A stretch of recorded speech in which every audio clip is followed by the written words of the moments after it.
आज हम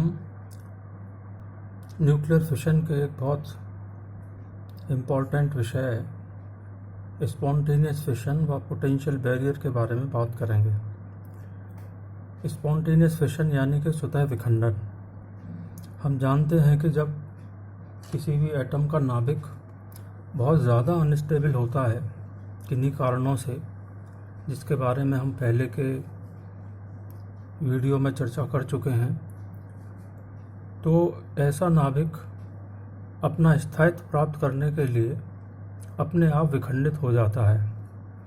हालांकि ये कंपटीशन चलता रहता है कि अस्थायी नाभिक स्थायित्व प्राप्त करने के लिए लगातार जल्दी अल्फ़ा पार्टिकल्स को इमिट करे या अपने आप दो भागों में विखंडित हो जाए। तो यहाँ हम चर्चा करेंगे कि किन परिस्थितियों में, किस कंडीशन में किसी नाभिक का स्पॉन्टेनियस फिशन होता है, अर्थात अपने आप स्वतः ही विखंडन हो जाता है। ये जानने के लिए हम यहाँ एम्पिरिकल मास फार्मूला को कंसिडर करेंगे। हम जानते हैं कि किसी भी नाभिकीय विखंडन की प्रक्रिया में कुछ फिशन एनर्जी रिलीज़ होती है। ये फिशन एनर्जी को हम एक इक्वेशन के द्वारा इस तरह रिप्रेजेंट कर सकते हैं। EF फिशन एनर्जी है, ZMA जिस नाभिक का विखंडन हो रहा है, फिशन हो रहा है, A उसका मास नंबर है, Z उसका प्रोटॉन नंबर है और ZMA उसका एटॉमिक मास है या न्यूक्लियर मास है, क्योंकि एटॉमिक मास और न्यूक्लियर मास लगभग बराबर होते हैं। तो अगर ये दो बराबर के नाभिकों में विखंडित हो जाता है, फिशन फ्रैगमेंट में विखंडित हो जाता है, तो उन दोनों का जो मास होगा, एटॉमिक मास, उसके प्रोटॉन नंबर होंगे Z/2 और मास नंबर होंगे A/2। तो ये दो भाग हुए। तो ZMA में से अगर मैं 2 × Z/2 MA/2 को सब्ट्रैक्ट करूँगा और उसको C² से मल्टीप्लाई करूँगा, तो ये जो मास का डिफरेंस है, जिस नाभिक का विखंडन हो रहा है और जो दो फिशन फ्रैगमेंट बने हैं उनके द्रव्यमानों का अंतर, उसको मैं अगर C² से मल्टीप्लाई कर दूं तो मुझे फिशन एनर्जी प्राप्त होगी। Now let us consider semi empirical mass formula. We will write first equation for the target nuclei, यानी कि जिसका विखंडन होना है। हम उसको इस तरह लिख सकते हैं ZMA या MZA, और सेमी एम्पिरिकल मास फार्मूले से ये इस तरह पूरी इक्वेशन होगी। इसमें AV वॉल्यूम करेक्शन है, AS सरफेस करेक्शन है, कांस्टेंट है, AC Coulomb energy correction constant है, AA asymmetric energy correction constant है। यही इक्वेशन अगर मैं फिशन फ्रैगमेंट के लिए लिखूं जिनका मास नंबर आधा हो चुका है और प्रोटॉन संख्या भी आधी हो चुकी है, तो ऊपर वाली इक्वेशन में मैं Z को रिप्लेस करूंगा Z/2 से और A को रिप्लेस करूंगा A/2 से, तो मुझे ये इक्वेशन मिलेगी। इन दोनों इक्वेशन से ZMA और Z/2 MA/2 इसकी वैल्यू अगर मैं इक्वेशन 1 में रखता हूँ और उसको सॉल्व करता हूँ फिशन एनर्जी के लिए, तो मुझे ये इक्वेशन प्राप्त होती है। इसमें AS यानी असिमेट्रिक एनर्जी करेक्शन टर्म जो है, इसकी वैल्यू 13 MeV होती है, कांस्टेंट है ये, और AC की वैल्यू 0.595 MeV प्राप्त होती है। ये वैल्यू इस इक्वेशन में पुट करने पर मुझे मिलेगा EF = ये इक्वेशन प्राप्त होगी MeV में। इसको जब हम सॉल्व करेंगे तो हमें EF जो इक्वेशन मिलेगी, इसमें दो टर्म मिलेंगी। इस दो टर्म में हम यहाँ देखते हैं कि जो पहली टर्म है वो सरफेस इफेक्ट की वजह से है और ये जो टर्म है ये कूलॉम इफेक्ट की वजह से है। और यहाँ हम यह भी देख रहे हैं कि एक के साथ माइनस साइन है और एक के साथ प्लस साइन है, यानी ये दोनों इफेक्ट एक दूसरे को न्यूलिफाई करने की कोशिश करते हैं। तो इसका मतलब हुआ कि जब भी कभी एक नाभिक का स्वतः विखंडन होगा दो लगभग बराबर के नाभिकों में, तो इस प्रोसेस में सरफेस इफेक्ट कूलॉम इफेक्ट को न्यूलिफाई करने की कोशिश करता है। और वास्तव में क्या होता है, the division of nucleus increases.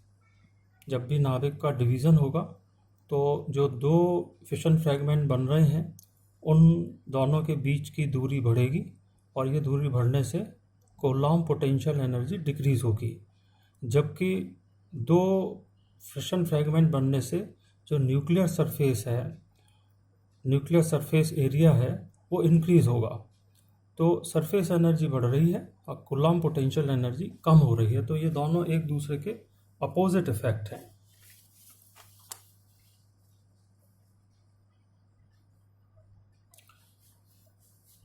तो हम जानते हैं कि spontaneous fission shall be energetically possible only when EF will be greater than और इक्वल टू 0। कि फिशन एनर्जी जब 0 से ज़्यादा होगी या लगभग बराबर होगी तो ही स्पॉन्टेनियस फिशन पॉसिबल है, क्योंकि स्पॉन्टेनियस फिशन में बाहर से कोई भी ऊर्जा टारगेट न्यूक्लियस को नहीं दी जाती है। तो इसलिए ये जो कंडीशन है स्पॉन्टेनियस फिशन की, EF must be greater than और इक्वल टू 0। तो जो पिछली इक्वेशन है EF की, उसमें मैं ये कंडीशन यूज़ करूँगा, आई विल गेट दिस इक्वेशन, और इसको अगर हम सॉल्व करते हैं तो हमें मिलता है Z² ग्रेटर देन और इक्वल टू 15।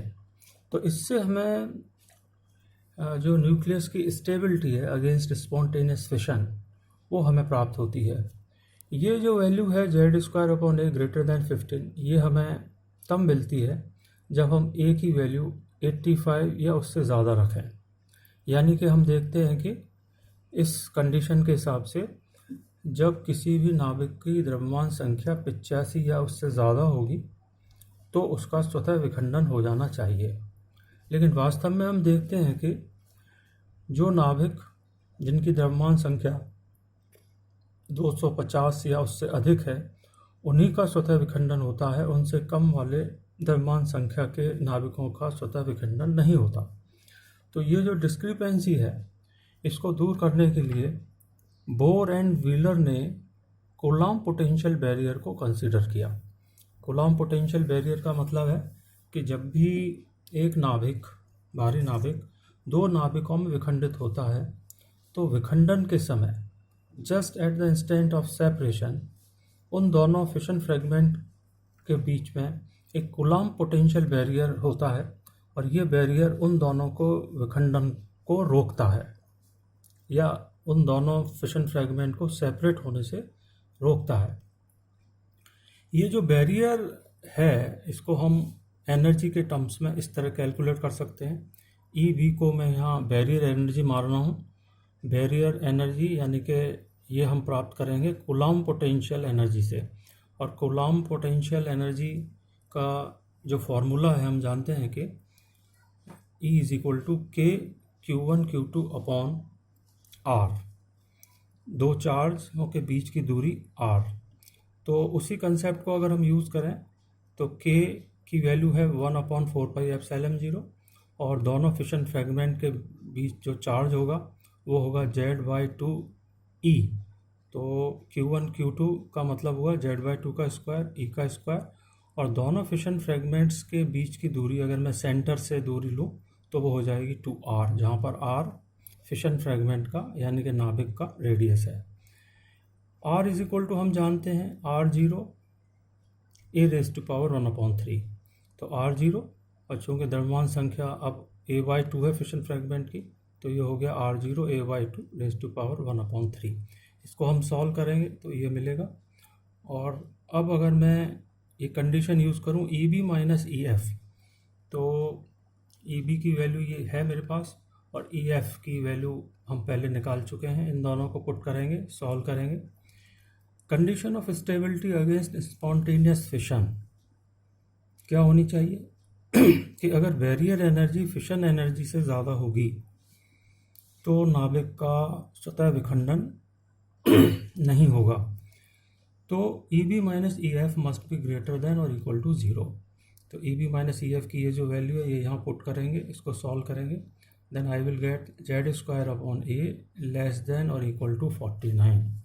ये जो वैल्यू है Z²/A लेस देन और इक्वल टू 49, ये हमें मिलती है करीब A द्रव्यमान संख्या 250 के लिए। द्रव्यमान संख्या 250 के लिए। यानी इसका मतलब हुआ कि इस कंडीशन के हिसाब से जिस किसी नाभिक की द्रव्यमान संख्या 250 या उससे अधिक है, वो इतना अधिक अनस्टेबल होता है कि उसका तुरंत 10⁻⁻12 सेकंड के अंदर स्वतः विखंडन हो जाता है। तो यही बात हम देखते हैं कि कोई भी ऐसा नाभिक जिसकी द्रव्यमान संख्या 250 से अधिक है, इसी कारण से नेचर में नहीं पाए जाते, क्योंकि वो इतने अधिक अनस्टेबल होते हैं कि 10⁻⁻12 सेकंड के अंदर उनका स्वतः विखंडन हो जाता है। इसका मतलब ये नहीं है कि द्रव्यमान संख्या 250 से कम वालों का स्वतः विखंडन नहीं होता, उसकी संभावना बहुत कम होती है, and that is because of tunneling effect, जिसके बारे में हम बाद में बात करेंगे। यहाँ एक ग्राफ शो किया गया है, ये देख सकते हैं आप, नीचे एक्स एक्सिस पर द्रव्यमान संख्या और वाई एक्सिस पर एनर्जी EMeV में। तो एक जो कर्व है ये बैरियर एनर्जी के लिए है, दूसरा कर्व फिशन एनर्जी के लिए है। तो हम देख रहे हैं कि द्रव्यमान संख्या 250 तक फिशन एनर्जी बैरियर एनर्जी से कम है, या हम कह सकते हैं कि बैरियर एनर्जी फिशन एनर्जी से ज़्यादा है। तो द्रव्यमान संख्या 250 तक चूँकि बैरियर यानी फिशन को स्पॉन्टेनियस फिशन को रोकने वाली एनर्जी फिशन एनर्जी से, जो फिशन कराने वाली है, उससे ज़्यादा है, इसलिए 250 द्रव्यमान संख्या तक के नाभिकों का स्वतः विखंडन नहीं होता। 250 के बाद हम देख रहे हैं कि फिशन एनर्जी बैरियर एनर्जी से ज़्यादा हो गई है। तो इसका मतलब हुआ कि जो फिशन को कराने वाली ऊर्जा है वो फिशन को रोकने वाली ऊर्जा से ज़्यादा है, और ऐसी स्थिति में द्रव्यमान संख्या 250 से अधिक वाले नाभिकों का स्वतः विखंडन हो जाएगा। यहाँ पर ये एक वैल्यू लिखी है EA, एक्टिवेशन एनर्जी। इसका मतलब है कि difference between barrier energy and fission energy. So if we are having a nucleus having mass number less than 250, then it requires certain energy for the fission process. And how much energy? This is activation energy, which is the difference of barrier energy and fission energy. यानी barrier energy और fission energy का जो difference है किसी भी द्रव्यमान संख्या के लिए, के नाभिक के लिए, वो डिफरेंस अगर मैं बाहर से एनर्जी प्रोवाइड कर दूं उस नाभिक को, तो भी उस नाभिक का विखंडन संभव है। लेकिन वो विखंडन जो होगा वो इंड्यूस्ड फिशन कहलाएगा, प्रेरित विखंडन कहलाएगा, क्योंकि उसको बाहर से प्रेरित किया गया है ऊर्जा देकर। धन्यवाद।